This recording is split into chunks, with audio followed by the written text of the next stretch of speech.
Hello, Dr. Cynthia. Can you please introduce yourself? Oh, thank you, everyone. My name is Cynthia Oguna. I've just finished my PhD in computer network security, and I'm glad to be here. Thank you so much for taking out your time today. Can you briefly explain your heritage? I'm African by the roots. When I say African, it's not diluted. I'm Kenyan, African grown in a rural setup. And so it's just when people want African, so I'm a typical African. And can you explain your African Kenyan heritage to us and what it means to you personally? First, I would identify more of being Kenyan as what it means to me. It gives me a sense of belonging. I feel like when you go somewhere and you hear someone is African, you relate to them. They're African, they are black. Then you feel at home with them. Then amongst the group of either black people or African people, you hear someone is Kenyan, and automatically you are bound to connect to that person.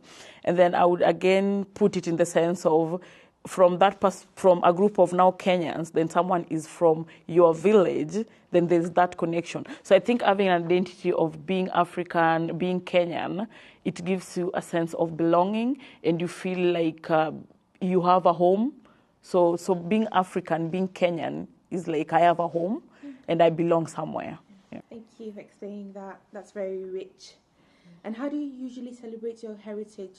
I wear but having this band, It's a way that I feel like I'm connected to my people. And when someone sees it, they will see, oh, she's Kenyan. And it's a form of identification and a form of just wanting to know that if there are Kenyans around, then even before I introduce myself, then we are able to see, oh, that's Kenyan. And we can connect in that way. But from the early days that we would celebrate and wear different pieces, like my headgear, and wear different pieces from my country, I'd celebrate it in those ways of just having something that I am attached to. That's amazing. Yeah. It's good to hear. Thank you so much for sharing that with us. And how do you celebrate your heritage since joining? I wouldn't say I've done much since I came to the university, but I try to link with people because it makes me, again, I would go back, it makes me feel like I'm not alone. So I'd go back to either, not my country per se, but people of the same color, someone I can talk to and I feel like they understand my problems and the issues and the challenges that I'm going through at the university, be it not Kenyan or any black person. I would say that. So I haven't gone out of it to just say I'm celebrating this or I'm trying to promote my country or my culture, but I try to get involved in different activities that are promoting black inclusiveness or minority inclusiveness. I've done different projects on the challenges postgraduate minority students face. So I feel in that way, whether I don't carry a flag and run around cheering, I feel when I get involved in such activities, I'm lending a voice that other people could relate to or relate with. Your culture, do you particularly enjoy celebrating? I think the bit about my culture is the socialism, the bit that we come together and we cook and listen to our songs and speak our local language. I think that bit always makes me feel like I'm free, because if I get someone who's not speaking English and they speak my language, I automatically switch, and maybe it's gotten me rub shoulders with people wrongly. Sometimes it's a group of other people and they don't speak my language, and I meet maybe just one person who speaks my language and I just want to talk and talk and talk in my language, but they'll feel bad that they're being isolated. But it's something that I do. I'm not very conscious about what I'm doing, but it happens, and maybe it happens to other people as well, that bit of connection, that bit of feeling at home. So there's that language that I really celebrate, and I'm big on my local language. I'm big on coming together as a community and listening to our songs and just even putting the songs together when I'm cleaning, when I feel like I miss home. Then I just want to put the songs and just listen to our songs and dance to them. So I think that bit is very rich for me. Sure, that's amazing. Thank you so much for sharing that. And what motivates you to have pride in your culture and heritage? I don't know if you've, everywhere when you see Kenyans, or I talk about my culture in terms of Kenya, we are winning marathons, and I see there's the flag up there, and whether it's in a foreign land, that is happening, and I feel like my culture is being promoted somewhere else that is beyond Kenya, then that makes me feel really proud. If I see the university, let's say Northumbria, I feel like our voices are being shared and people are talking about our challenges, then I feel like eventually we are headed towards inclusivity or towards being heard, even if no big change is being made. But I feel like those steps are what excites me the most, that is something that is being done and conversations are being held. That's great. And how do you think we could celebrate cultural diversity at the university library?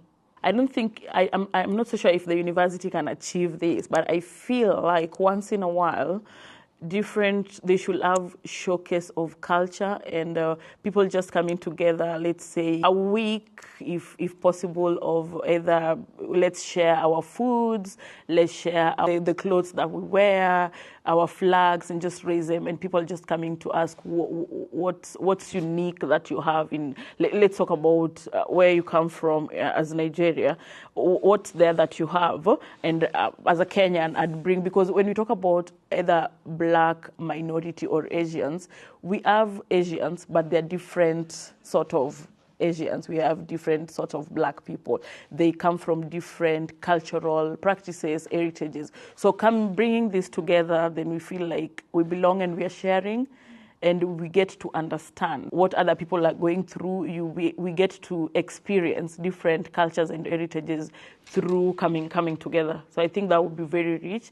And another thing that I feel like an institution should do is to come up with ways that people come together to talk about their experiences. If you have videos like this and you go beyond having different people to share their experiences, then we just sit and it is advertised on the university website.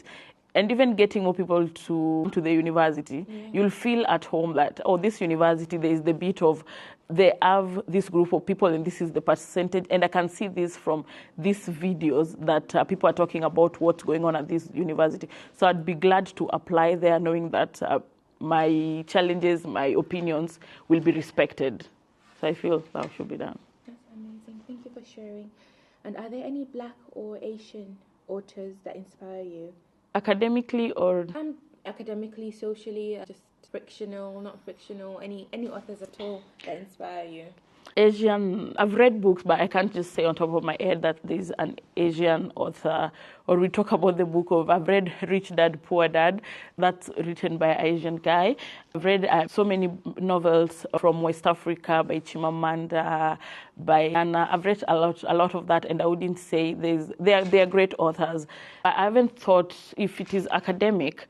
My subject area is a bit rigid, and they just underline books, but I haven't gone beyond that, which is something that now you mentioned and I should really look into, because I know there are other authors that I should include either in my day-to-day reading. But I would like to mention this. I don't know if it is biased or because I'm Black and I'm African.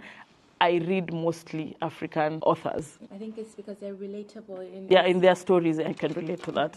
And can you recommend one of any of their books? Any authors that you like or inspire you? Yeah, I would recommend Americana. That was comedy. Sure. And the one, Basegi's Wives, I think that's also a very comical book. I've just forgotten the name of the author, but it is The Secret Lives of Basegi's Wives. It's a nice book. Thank you. And next question is, can you share any ideas on how Northumbria University as a whole can celebrate and showcase cultural diversity? Weeks of just celebrating that. If you compare what is done by in Caribbeans, how is it called? The one they wear feathers and carnival. Yeah. So if you can have a sort of setup at the university for a week or for 3 days leading to the weekend, then that will bring again some light into the university. Because if we talk about Black and Asians, I think we really have rich colors. And if you could see all that just all over the university, there would be that brightness. And I think that's one step the university should take to bring people together. Thank you. And finally, how has Northumbria University and Northumbria Library made you feel welcome and helped you create a sense of belonging? So the university as a whole, I'll talk about the suggestions that I got from my supervisor. May God keep blessing her soul. She's amazing. She really made me feel at home. I came here when I was 8 months pregnant, and within the 3 years, I did my PhD smoothly. And I would say that if I'm not so sure about other staff members, I've not worked with them as directly, but I would assume that maybe all of them, or if not almost, are like my supervisor.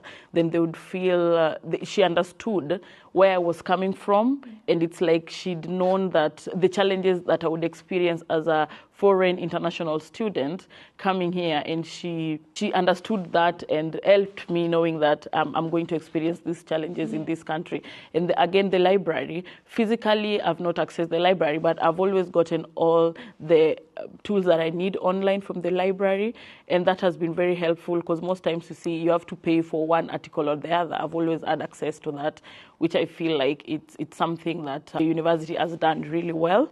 Thank you. That's amazing to hear. Thank you for sharing your time and sharing your unique perspective with us and your recommendations as well.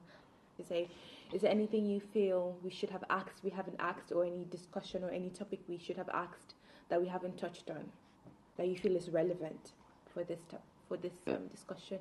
This is about, I think when you want to talk about diversity, if you talk about, I think it's being generalized when you talk about Black and Asian students, because in this I would call it in this group, again, diversity of these individuals. So again, when you are bringing these conversations, I think there's that bit that is lacking, that they assume just because I am Black, I am from Africa, then our problems are supposed to be the same, when it is not. I know the conversations needs to be shared and they need to be started, but I feel like they're building an assumption that needs to be cleared when we are promoting this narrative. For example, I've been doing interviews on to have an inclusive reading list, and I've just realized students, mostly the computing students or medical students, they don't really care. They don't care about diversity, they don't care about the inclusion of having this reading list. Not all of them, I would say, but the ones that you feel like you'll talk to and they'll feel like they'll talk about having an inclusive reading list. They'll be like, it doesn't really matter to me because the formula is ABC, and it doesn't matter where I get the formula from as long as it is the formula. So I will not look at the author, I will not look at the inclusiveness of the book, I will look at the content of it. And when this is being promoted, it's not supposed to be in the sense of tokenism where we want to do this and we are ticking boxes. We need to look into the bigger issues. Absolutely. So I feel that the project is beautiful and I love it, but I feel like they're the small tiny bits we are assuming that exist with individuals. For example, I might be, you see my skin color and you assume I'm Black. No, not you assume you're Black and I'm Black. But then I can say I identify as an English person or as a white person, and I have the white privileges. And you can't take that away from me, because the world again is now being very sensitive. You're not going to take away the fact that I feel I don't identify with your issues just because you're from Africa. Yeah. And maybe I was born in Scotland and I identify as Scottish and I have those privileges. So those, again, are conversations that need to be looked into. Thank you so much for that. We've come to the end of our interview, but then we have some fun bits and pieces. So in one word, can you please describe the university library? Available. Thank you. And in one word, can you please describe the university, Northumbria University as a whole? Helpful.